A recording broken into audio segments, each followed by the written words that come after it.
Okay, so this is near the end of May, and this is one of the last rides that I had at the barn that we were originally at, and then you guys will get to start seeing some of the places we went and then where we ended up moving.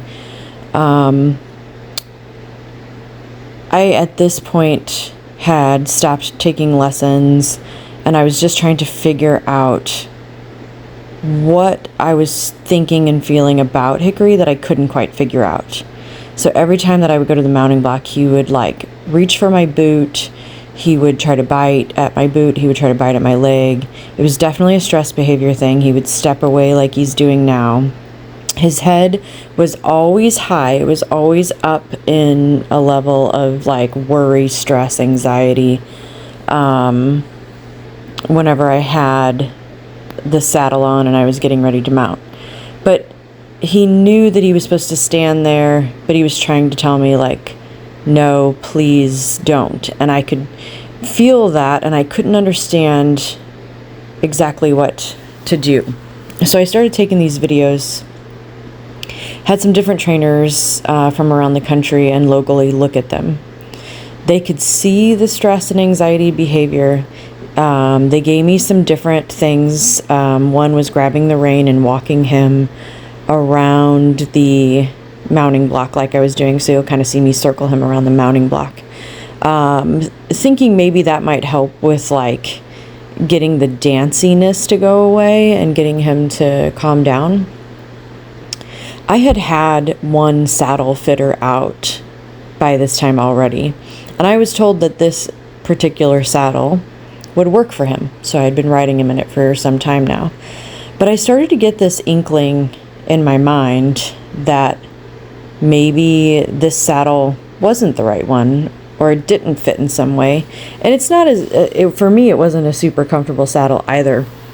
So I sent this video also to another saddle fitter and asked her, could my saddle fit be causing this high-headedness and this stress at the mounting block as well? And she was like, absolutely it could. So that was kind of intriguing to me because I knew that saddle fit was important. I know that some people that I've met along the way have felt that like horses should be tolerant in some way, shape, or form. I am not a believer of that. I absolutely think that if I am riding my horse, that saddle should be a comfortable thing for them to be wearing. They should not be miserable whenever we are working together and playing together. And I just started to get this inkling that maybe the saddle was part of the problem too, along with past experiences and other learned behaviors. So I was really trying to figure out this mounting block thing, and I was really trying to take my time, break it down into pieces, and it needed a level of patience that I was finding over time, and I'm glad that I had the patience that I did. I had a lot of anxiety myself at this time because we had taken some lessons, and it created a lot of anxiety in him whenever it came to riding. And I had fallen off quite a few times. And, it's not the point of falling off that scared me. It was the point that I wanted to understand, like, why his behavior was that way. And a lot of times I was told that it didn't matter. We would never know what was causing the behavior, and he just needed to be guided and he needed to learn to listen. As I started to investigate on my own, I don't think he ever didn't listen. I don't think that he ever wanted to be bad. So anybody that would say that a horse wants to be bad, I disagree. I think in looking back in these videos, even more so now, I can see that there was a level of stress, discomfort, and anxiety that he was carrying. And some of that anxiety, I can guarantee, came from me. So, it was a live and learn situation, but I think that's what horsemanship is. and you learn to communicate in language and energy with these animals. So I wanted to show you this particular video because as I move forward, he is already leaps and bounds ahead now than where we were here. He just has a lot of high-headedness, a lot of stress, a lot of tail swishing, just lots of stress and discomfort. And as I was maneuvering that at this time, you know, I'm just grateful that I didn't give up, and I kept trying to figure out, you know, what can I do to communicate and help him. And I think anytime that you are learning about horses and you're new to horses, never stop asking questions. You know, never stop listening to your horse. And anytime that your gut feels a certain way, you're probably not wrong. You know, just to be honest, you're probably not wrong. If you feel something and your intuition's talking to you, most likely that's the case. So I would say follow your gut always, because that has been my best guide through this whole horsemanship thing. And you'll see as we're riding, you know, he keeps wanting to go back to the mounting block. And I think he wants to go back because he's just thinking, this is uncomfortable. Get off, get this saddle off.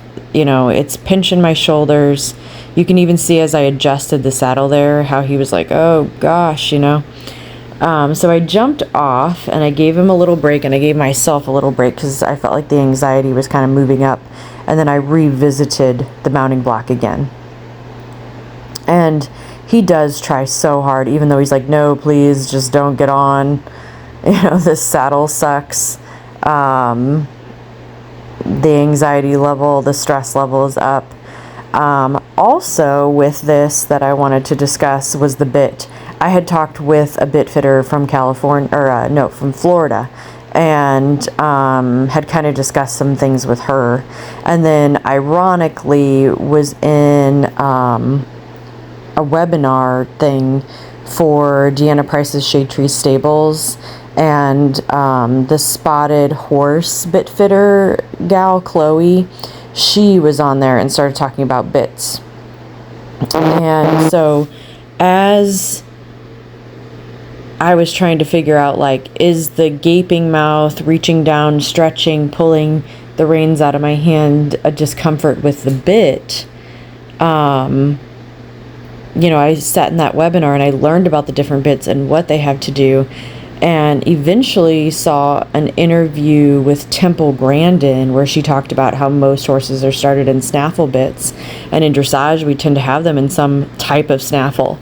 And so they have this like memory of this thing in their mouth and them being trained, and it can actually be a negative connotation, which I found to be really interesting and unique. So when I switched him over to a Boucher bit that was a Mullen mouthpiece, so it's one bar that's kind of curved that goes across his mouth, that really changed his behavior. It was slow.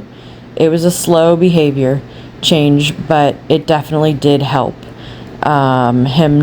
He didn't pull the reins out of my hands anymore. I didn't get the crazy gaping mouth thing. Maybe in the first ride or so, just because I think he was like, whoa, you know, there's this bit in my mouth, but then he started figuring it out. And I'll try to put some stuff in some other videos of that too, just to kind of show. But you'll see as we progress into the future, there's a lot of changes that are coming up that are really going to change the way him and I communicate and work together. And I'm really excited about where that's going. So I wanted to share this video and kind of where we were, so that as we move forward you can see like where we've gotten to and the improvements, because I think that is really important to show some of the not so great moments of horsemanship and how we overcome them and keep investigating and keep asking questions. So I hope this is helpful if you're out there kind of learning about horses too. So thanks for watching.